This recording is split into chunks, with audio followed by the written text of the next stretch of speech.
Bienvenidas y bienvenidos a Lost and Found Podcast. Soy Grecia Cruz. Y yo, Eric Marte. ¿Listos para otra exploración de material encontrado? Hoy tenemos algo bastante especial. Antes de sumergirnos en esta oscuridad, les recordamos, como siempre, dar like, suscribirse y, muy importante, activar la campanita de notificaciones para que no se pierdan nuestros próximos relatos de lo perdido y lo encontrado. Comencemos por el principio, ¿no? Para entender el contexto. Hoy nos vamos a meter en un terreno un poco distinto, ¿no? Vamos a hablar de esos relatos inquietantes que vienen de lugares muy profundos, bosques, montañas, sitios remotos donde como que la civilización ya no pinta. Exacto. Son esas historias que cuenta la gente que de verdad conoce esos lugares, ¿no? Guardabosques, gente de rescate o hasta excursionistas muy, muy experimentados. Sí, experiencias que te sacan de onda, que parece que no tienen lógica. Y lo interesante aquí, creo yo, no es tanto ponernos a ver si son ciertas o falsas, sino más bien tratar de entender qué patrones hay, ¿sabes? Cómo le pegan a la gente que las vive y por qué justo en esos lugares tan aislados como que pasan más cosas raras. Ajá. La soledad, la naturaleza tan inmensa, como que magnifican todo lo extraño. Totalmente. Y hay cosas que de plano no checan. Por ejemplo, fíjate, hay una historia que se cuenta mucho entre guardabosques de una zona específica. Sobre escaleras. ¿Escaleras? ¿Cómo que escaleras? ¿En el bosque? Sí, así como lo oyes, escaleras. En medio de la nada, a kilómetros de cualquier casa o construcción, se topan con una escalera. Como si quitaras la de tu casa y la plantaras ahí, solita. Híjole, eso sí está surrealista. Una imagen muy potente. ¿Y se sabe por qué están ahí o de qué son? Ese es el misterio. Porque, según cuentan, los guardabosques más veteranos le dicen a los nuevos algo como: ah, sí, las escaleras, es normal, tú no te preocupes. ¿Normal? ¿En serio? Sí, pero aquí viene lo raro. La instrucción, a veces dicha así nomás, a veces como regla no escrita, es: nunca te acerques, ni preguntes mucho. Como que hay un pacto de no hablar de eso. ¡Qué intrigante! O sea, más allá de que si son restos olvidados o una instalación de arte rara, esa onda de no te acerques y el silencio que las rodea, les da un aire como de peligro, ¿no? Como de un tabú. Exacto. La pregunta que te queda es, ¿y qué pasa si me acerco? Y esa pregunta sin respuesta es lo que de verdad inquieta. Es como si el lugar tuviera sus propias reglas, ¿no? Unas reglas muy extrañas. Y a veces, fíjate, lo inexplicable no es necesariamente malo. A veces hasta ayuda. Hay un relato de un guardabosques que encontró unos restos humanos, pero por un perro. Ah, un perro de búsqueda y rescate. No exactamente. Era un perro negro, grandote, súper amigable, traía collar, pero apareció de la nada, en pleno bosque. Ajá. Estuvo jugando un rato con el guardabosques y de repente se puso como insistente, ¿sabes? Lo empezó a guiar hacia una zona como jalándolo y se puso a señalar un punto entre la maleza. ¿Y? Y ahí estaban, restos óseos humanos. Órale, qué hallazgo. Macabro, pero ¿qué tiene de raro? Digo, más allá de la aparición del perro. Bueno, es que los restos eran de un adolescente que llevaba años desaparecido. Se determinó que fue un suicidio, pero lo increíble vino después. ¿Qué pasó? Cuando el guardabosques fue a hablar con la mamá del chavo, pues para informarle y agradecerle indirectamente al perro, ¿no? Le mencionó al perro negro que lo había guiado. Y la señora se quedó callada un momento y luego le dijo, muy tranquila, que su hijo había entrado en una depresión muy fuerte después de que se murió su mejor amigo. Ajá.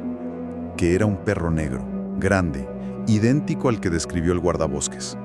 Y ese perro ya estaba muerto antes de que el chico desapareciera. No, hombre. Ahí sí se cruzan todo. La coincidencia, la mente buscando consuelo, chance hasta algo paranormal. Exacto. La figura del animal que guía, sobre todo si está conectado con alguien que ya no está, es un tema viesísimo en muchas culturas. Más que ponerle etiqueta, lo que impacta es cómo algo tan inexplicable a veces parece traer, no sé, como un cierre, ¿no? Una respuesta en medio de una tragedia. Es un misterio, pero con una carga emocional. ¡Wow! Sí, muy fuerte. Y bueno, cambiando un poco. A veces la amenaza se siente muy real, muy física, pero como con un algo raro que no cuadra del todo. Le pasó a un guardabosques en Idaho, en una cabaña súper aislada. Ya de por sí el lugar le daba como mala espina. Oía ruidos en el porche en la noche, sentía que lo veían. El aislamiento hace eso, ¿no? Te pone los nervios de punta o chance te hace más perceptivo a cosas reales. Pues una noche, iba regresando a la cabaña y ve unos ojos, brillantes, como a 2 metros del suelo, allá a lo lejos. 2 metros, eso es alto. ¿Sí? Le gritó y la criatura como que se agachó y empezó a moverse hacia él. Dice que era grande, no un coyote ni nada de eso. Empezó a agarrar leña y aventársela mientras corría hacia la cabaña, a buscar su escopeta que ni debía tener ahí, pero bueno. ¡Qué miedo! ¿Y la criatura qué hacía? Esquivaba la leña y seguía acercándose, una pesadilla. Híjole. Logró meterse, agarrar el arma, salió otra vez, la cargó y siguió aventando leña hasta que, la criatura se echó para atrás y se fue. ¡Uf! ¡Qué alivio! ¿Y supo qué era al final? A la mañana siguiente revisaron y encontraron huellas clarísimas de puma. Por todos lados, incluso en el porche. Caso cerrado, ¿no? Un puma muy atrevido. Pues sí, suena lógico. Un puma grande y con hambre, quizá. Podría ser. Pero él insiste en 2 cosas. Una, el terror que sintió. Dice que ha topado pumas antes, pero que ese miedo fue diferente. Como más irracional, profundo. Entiendo. A veces el instinto te dice algo más. Y la otra, los ruidos en el porche. Siguieron pasando noches después, pero ya no había huellas. Y eso que el suelo alrededor seguía lodoso. Ruidos fuertes como de algo pesado caminando, pero ni una marca. ¡Ah, caray! Ahí sí la explicación del puma se queda corta. Tienes la evidencia física del puma, ¿sí? Pero luego está la experiencia de él, ese terror distinto y los ruidos que siguen sin dejar rastro. Exacto. ¿Deja abierta la puerta? No. ¿Era solo un puma y el miedo lo magnificó todo? ¿O coincidió el puma con algo más? Ese algo más es lo que da escalofríos. Sí. Y hablando de no estar seguro de qué hay allá afuera, hay una anécdota que tiene una ironía tremenda. Unos guardabosques que quisieron jugarle una broma a unos chavos campistas que estaban haciendo mucho ruido. Uf, las bromas de campamento. A veces salen mal. Montaron todo un show, ¿eh? Se pusieron una piel de león que tenían por ahí, usaron lentes de visión nocturna, dejaron huellas falsas con unas herramientas y hasta pusieron sonidos de puma con un altavoz Bluetooth. No, bueno, se pasaron. Los chavos obviamente se murieron de miedo. Al día siguiente, los guardabosques fueron en plan rescatadores, ¿no? Los regañaron por el ruido, les dijeron que eso había traído a un puma real, pero que ellos lo habían ahuyentado. La lección aprendida, con susto incluido. Ajá. Pero entonces los chavos les dijeron, oigan, es que después de que ustedes se fueron, seguimos escuchando cómo se movían los arbustos alrededor de la tienda por horas. ¿Ah, sí? Los guardabosques se quedaron como, ¿cómo? Fueron a revisar bien la zona donde habían hecho la broma y encontraron otras huellas. Reales esta vez, pero notablemente más grandes que las huellas falsas que ellos habían hecho. No me digas. Huellas que no pudieron identificar, de ningún animal conocido de la zona. ¡Qué giro! O sea, queriendo simular una amenaza, chance atrajeron una de verdad. O simplemente, con todo el miedo y la sugestión, se volvieron súper alertas a todo. Podría ser. Pero esas huellas más grandes, inexplicables, híjole, te deja pensando qué más andaba por ahí esa noche, quizá atraído por todo el relajo. Da cosa, ¿no? Totalmente. Y bueno, luego están los encuentros ya más directos, con figuras que simplemente no deberían estar ahí. Como la historia del escalador que encontraron con la pierna rota, metido en una grieta. Llevaba 2 días ahí, delirando un poco por la infección y el dolor. Claro, condiciones extremas. La mente puede jugar trucos feos con la hipoxia, el dolor. Sin duda. Pero lo que él contó fue que al llegar a la cima, vio a un hombre, solo, con ropa como de esquí, pero sin equipo para escalar ni nada. Raro en esa altitud. Ya empieza extraño. Se acercó para ver si necesitaba ayuda o qué onda. Y el tipo se volteó y no tenía cara. ¿Cómo que no tenía cara? Literal, piel lisa, donde deberían estar los ojos, la nariz, la boca, nada. piel. ¡Ay, nanita! El sin rostro. Es una imagen súper potente en el terror, ¿no? Como que representa lo desconocido, lo inhumano. Imagínate el pánico. El escalador se echó para atrás, resbaló, cayó en la grieta y lo peor, dice, fue que durante la noche, mientras estaba ahí atrapado, escuchaba cómo esa cosa bajaba la montaña haciendo unos alaridos horribles, pero como sordos. Un sonido espantoso. Aunque la visión inicial podría sí tener explicación psicológica o fisiológica por el estado del escalador, esos sonidos que él describe después, esa persecución auditiva, le añaden una capa de terror muy real para él. Es la combinación, el shock visual y luego ese sonido amenazante. Te habla de algo totalmente ajeno, incomprensible. Y a veces esa otredad interactúa de formas muy personales. Hay un relato que a mí me impactó mucho. Una guardabosques que andaba buscando a una señora que se había perdido en el bosque ya de noche. La encontraron, por fin, hecha bolita bajo un tronco, en shock, descalza, sin mochila. Pobre mujer, una situación ya terrible de por sí. Sí, le empiezan a ayudar para llevarla de regreso, y la señora no deja de voltear hacia atrás, asustadísima, preguntando que por qué el hombre grande de ojos negros las estaba siguiendo y les hacía caras. ¿Y los rescatistas? ¿Nada, supongo? Nada. Pensaron que estaba delirando por el frío, el miedo. No, lo lógico. Claro. Pero la señora se empieza a agitar más, a gritarle como al bosque, ¡déjame en paz! Y en eso, los rescatistas empiezan a oír un sonido raro, como una tos, pero muy rítmica profunda. Y no sonaba humana, como de un insecto gigante, dice la guardabosques que lo describió. Uf, ruidos raros en el bosque de noche, eso ya te pone la piel chinita. Pero espérate al final. Ya casi llegando a la base, la señora rescatada se acerca a la guardabosques que nos contó esto y le susurra al oído. Dice que te apures, que no le gusta ver la cicatriz que tienes en el hombro. No, ¿cómo? Imposible. La guardabosques se quedó helada. Tenía una cicatriz pequeña, vieja, casi tapada por el cuello de la camisa. No había forma de que la señora la hubiera visto, menos en ese estado y a oscuras. Y dice que justo en ese instante escuchó el sonido ese, la tos de insecto, pero pegadito a su oreja.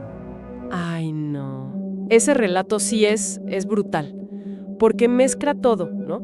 La entidad que uno ve y otros no, el conocimiento imposible, lo de la cicatriz, y el sonido raro que ahora también escucha la rescatista. Ya no es solo el delirio de la víctima. Exacto. La experiencia se vuelve compartida, personal para la guardabosques. Es profundamente perturbador. Te deja pensando qué tanto no vemos o no oímos. Y no todas las figuras extrañas son así de terroríficas. A veces son solo enigmáticas. Como una que vio el tío de alguien que era guardabosques en Montana. Estaba en su camioneta viendo con binoculares hacia un claro en el bosque y vio a una anciana, vestida toda de negro, rodeada de lobos. Órale, parece una imagen de leyenda, ¿no? Como la señora de las bestias o algo así. Sí, dice que tocó el claxon como para avisar o ver qué onda antes de bajarse.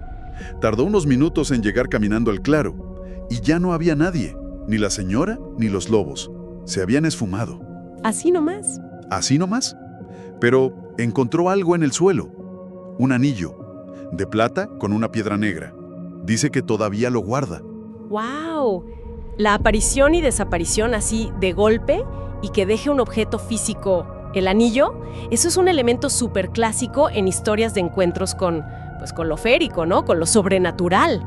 Ajá. El objeto como que ancla la experiencia, la hace tangible, más difícil de decir, fue una visión nomás. El anillo es la prueba de que algo pasó. Exacto. Ahora vayamos a las historias de desapariciones.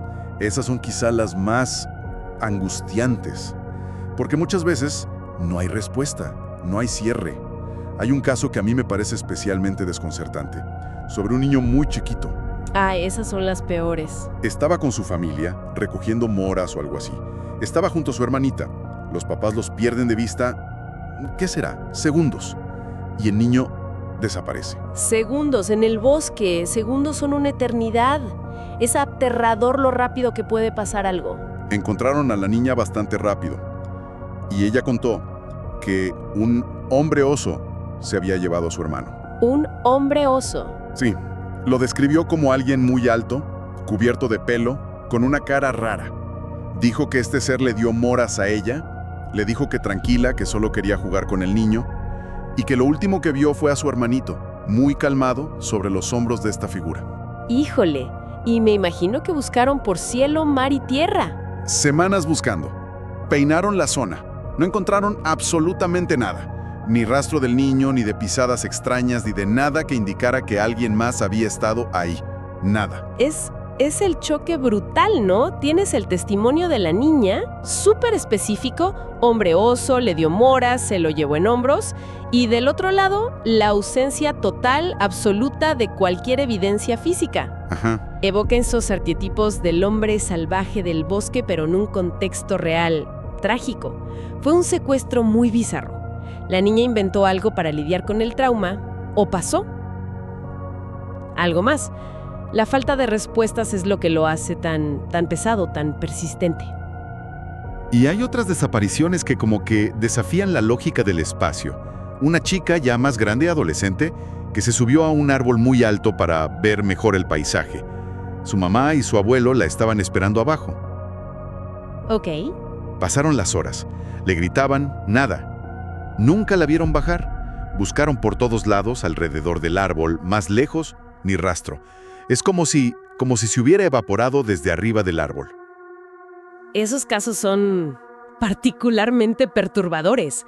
Cuando alguien desaparece de un punto fijo, casi bajo vigilancia, rompen nuestra idea más básica de cómo funciona el espacio.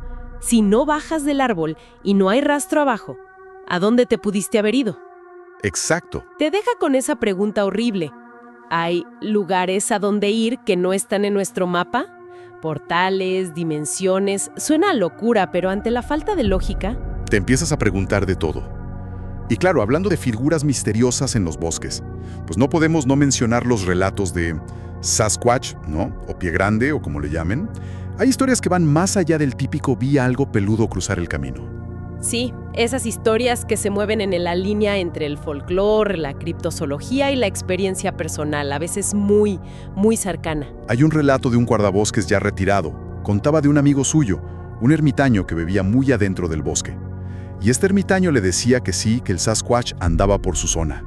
¿Y el guardabosques le creía? Pues al principio chance no tanto, pero el ermitaño tenía una rutina.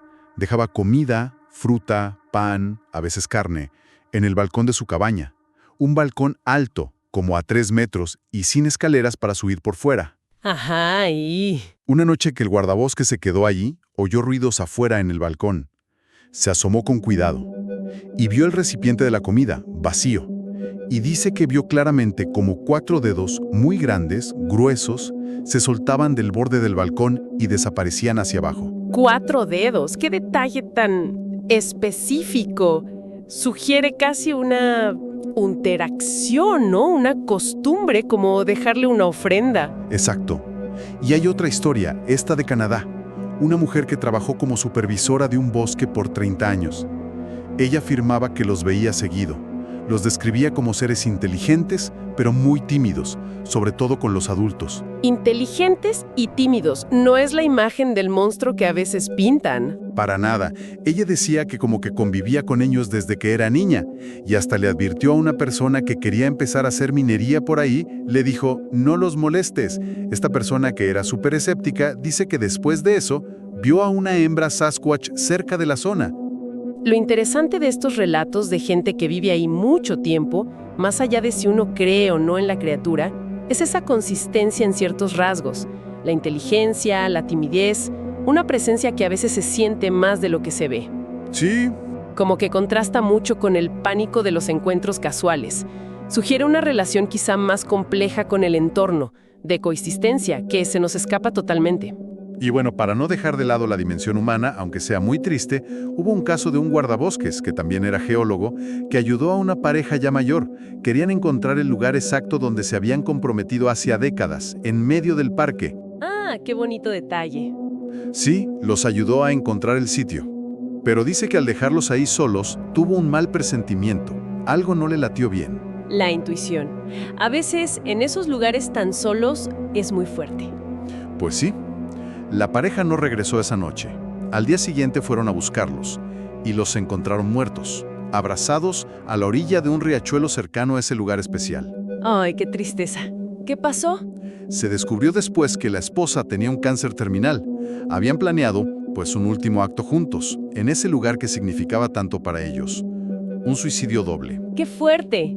Aunque tenga una explicación, pues lógica y humana, subraya cómo estos paisajes tan salvajes son escenario de todo, ¿no? No solo de lo inexplicable, también de los dramas humanos más profundos.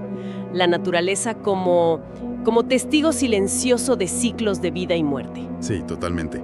Entonces, bueno, después de dar esta vuelta por todas estas historias, desde escaleras que no deberían estar ahí, hasta figuras sin rostro, perros fantasma, desapariciones imposibles, hombres oso, ¿qué nos queda? Como una sensación de inquietud, ¿no? Como si allá afuera, en lo salvaje, las reglas que conocemos a veces no aplican. Definitivamente. Y fíjate que sí emergen como hilos comunes, ¿no? La sensación de ser observado, figuras que no caben en nuestras cajitas de lo que es real. La propia naturaleza actuando de formas raras, casi simbólicas, y el peso psicológico del aislamiento que es brutal. Sí. Son testimonios que nos ponen de frente con lo enorme, lo desconocido que sigue siendo el mundo natural. Y chance también nuestra propia mente cuando se enfrenta a eso. Y que estas historias persistan, incluso entre gente tan práctica, tan de campo, como los guardabosques. Eso es lo que les da un peso especial. No son solo cuentos de fogata. Claro. Sugiere una necesidad muy humana de darle sentido a lo que no entendemos. Pero también, pues, abre la puerta a la posibilidad de que sí existan fenómenos o presencias en esos lugares, que simplemente operan con otras reglas, con una lógica que todavía no captamos. Y chances es la reflexión final, para quedarse pensando, ¿no? Si la gente que mejor conoce esos rincones remotos, los que viven y trabajan ahí, a veces se topan con cosas que no pueden explicar. Y a veces hasta la consigna no dicha es, mejor ni le muevas. ¿Qué otras cosas estarán pasando allá afuera, justo en el borde de nuestro mundo conocido, de las que ni siquiera nos enteramos? Algo en qué pensar la próxima vez que uno mira hacia la profundidad de un bosque oscuro o la inmensidad de una montaña solitaria.